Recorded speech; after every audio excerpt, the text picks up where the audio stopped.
المروحه هي اللي هتحرك معاك الجو وهتحرك معاك الهواء، بيحصل للفراخ حاجه اسمها احتباس حراري، معروف ان هو بيخفض درجه حراره الجسم. السلام عليكم. مع ارتفاع درجات الحراره بشكل كبير فاحنا بنحاول نخفض درجه حراره جسم الفراخ اللي عندنا بحاجات كتير بنعملها، من ضمنها ان احنا النهارده ان شاء الله هنستخدم نوع من الاعشاب موجوده في كل بيت هتخفض معايا حراره جسم الفرخ وهتنشط الفراخ وتعلي حيويه الفراخ. الطبيعي في الايام الحر اللي احنا فيها دي درجات الحراره عاليه زياده عن اللزوم، احنا بنعمل حاجات كتير جدا عشان نحاول ان احنا نخفض درجه حراره جسم الطير، زي ان احنا مثلا بنغير دايما الميه فتره الحر بميه ساقعه ميه فتره. طبعا في ناس بتقول لك انا بحط قطعه تلج في الميه، فبلاش حته التلج ده يا جماعه، كفايه ان احنا بنغير بميه فتره فتره الحر، لان التلج بيجرح معايا صدر الفراخ وهيتعب معايا الفراخ، فبلاش التلج خالص. هنشتغل بس ان احنا كل ما بنطلع فتره الحر ديت 3 4 مرات بنغير الميه اللي قدام الفراخ بميه فتره. الحاجه التانيه نشغل مروحه يا جماعه. ايه اللي يخلينا نخاف نشغل المروحه في ايام حر زي اللي احنا فيها دي؟ رطوبه عاليه زياده عن اللزوم، الهواء اصلا واقف ما بيتحركش، فانت ليه خايف تشغل مروحه؟ بالعكس، ده المروحه هي اللي هتحرك معاك الجو وهتحرك معاك الهواء، هتدي يعني متنفس للفراخ، ان الفراخ عندك تقدر تتنفس وتقدر تمشي مع الحر اللي احنا فيه ده. فلازم مع الايام الحر الزياده دي نشغل المروحه، نشغل المروحه طول فترة الحر طول النهار، يعني من الساعة 10 الصبح مثلا لحد آخر النهار، هاجي آخر النهار وأقوم قافل المروحة بتاعتي تاني، ما عنديش مشكلة. وطبعا كده كده التهويات ما بنتكلمش عليها، التهويات كده كده مفتوحة على وسع نهار وليل من أول أسبوع، يعني من الأسبوع الأولاني في عمر الفراخ التهويات كده كده مفتوحة على وسع بالنهار وبالليل. لو الكتكوت لسه جاي كتكوت صغير بلم شوية بالليل، ولما بيكبر شوية خلاص الدنيا مفتحة نهارها زي الليل. طب احنا لو ما عملناش الكلام ده، لو ما قللناش درجة حرارة جسم الطير بأي حاجة، ان احنا نشغل مروحة، نحط مية ساقعة، نحط أعشاب مثلا زي الأعشاب اللي هنستخدمها النهاردة تقلل معايا درجة حرارة جسم الطير، ايه اللي بيحصل؟ بيحصل للفراخ حاجة اسمها احتباس حراري. ايه هو الاحتباس الحراري ده؟ عشان افهم الاحتباس الحراري لازم اعرف ان الطير جسمه غير جسم البني ادم، بني ادم سبحان الله ربنا جعله بيعرق، فالحرارة اللي جوه جسمك ديت بتخرج من جسمك على شكل عرق. الفراخ بقى ما عندهاش الحته دي، الفراخ الحراره اللي جوه جسمها بتفضل مخزنه جوه جسمها وما بتخرجش. طيب مع ارتفاع درجات الحراره العاليه دي ممكن درجه حراره جسم الطير توصل معاك ل 60 درجه مئويه و70 درجه مئويه وبتعدي كمان. انت بتيجي تمسك الفرخ، بتمسك تحت الجناح بتلاقي جسمه سخن زياده عن اللزوم، انت بتتلسع اصلا لما بتمسك تحت جناح الفرخ.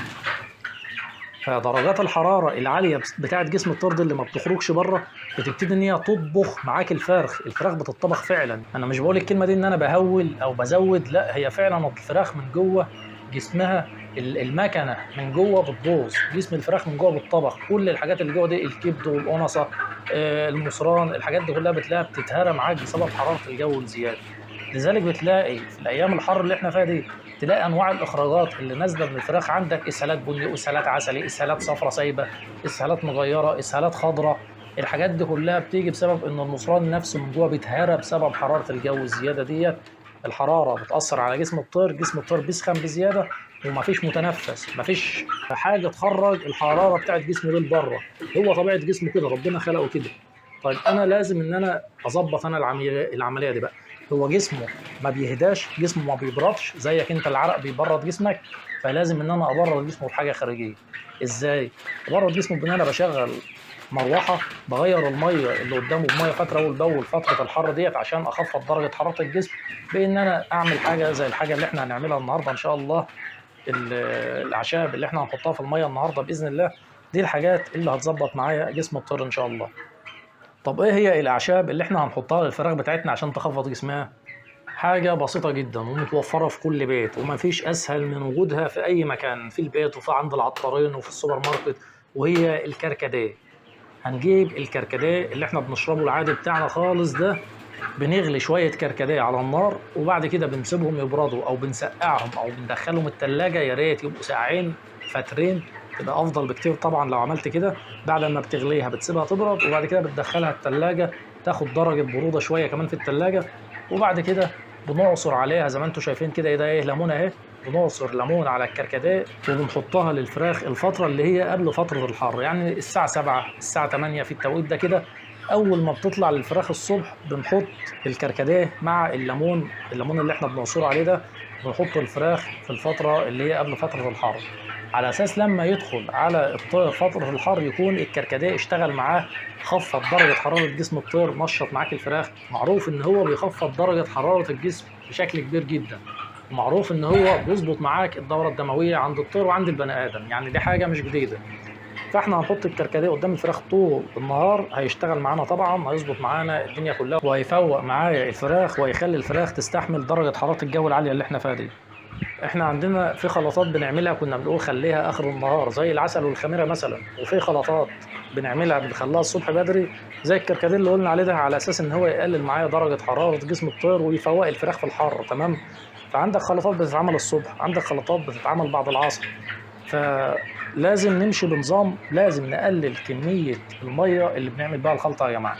يعني انا دلوقتي احط الكركديه احطه على ربع السقات بس، حاجه بسيطه على اساس ان هو يا دوب الفراخ تشربه. وبعد كده لو عندك علاج هتحط العلاج، لو ما عندكش العلاج هتحط ميه بيضاء عادي وتشتغل على كده، بحيث ان الطير يستفاد بالخلطه اللي انت عملتها وفي نفس الوقت يشرب بقى ميه عاديه بعد كده. طب احنا النهارده الفراخ بتاعتنا عمرها 35 يوم. 35 يوم في جرعه كوكسيديا احنا شغالين بيها من عمر 32 يوم بتقعد 4 ايام. زي ما قلنا دايما مع الاعشاب يا جماعه اشتغلوا بعلاجات مع الكميات الكبيره، لابد عن العلاج، وخصوصا لو كانت الكميه كبيره. جرعه الكوكسيديا ومضاد السموم ده حاجه اساسيه. فالنهارده الفراخ عمرها 35 يوم بالنهار. بعد ما بخلص خلطه الكركديه اللي عملناها دي، هستنى لما الفراخ تخلص واحط العلاج بتاعي بتاع جرعه الكوكسيديا بتاعتي باذن الله. والوقت يا جماعه احنا خلاص خلصنا الخلطه بتاعت الكركديه، الفراخ شربت. هنحط بقى جرعه الكوكسيديا بتاعتي طول النهار، وباجي بالليل هحط مضاد السموم طول الليل. يبقى انا عندي علاج كوكسيديا طول النهار وعلاج مضاد للسموم طول الليل لمده 3 4 ايام من عمر 32 لعمر 35. يبقى انا كده امنت الفراخ بتاعتي من كل حاجه ان شاء الله. مش هيبقى عندك اي مشاكل بسبب السموم اللي بتيجي في العلف بسبب حراره الجو العاليه اللي احنا فيها دي. وحطيت طبعا جرعه الكوكسيديا، ومعروف ان الكوكسيديا هي اول حاجه بتبهدل معانا الفراخ، بتنشف الفراخ وبتزود الاسهالات، ده غير انها ممكن تعمل نافق كمان وتموت معايا فراخ. يبقى احنا كده امنا الفراخ بتاعتنا من كل حاجه باذن الله. كده يا جماعه خلاص خلصنا الفيديو بتاعنا النهارده. اللي محتاج اي حاجه ابعت لي في التعليقات، والسلام عليكم ورحمه الله وبركاته.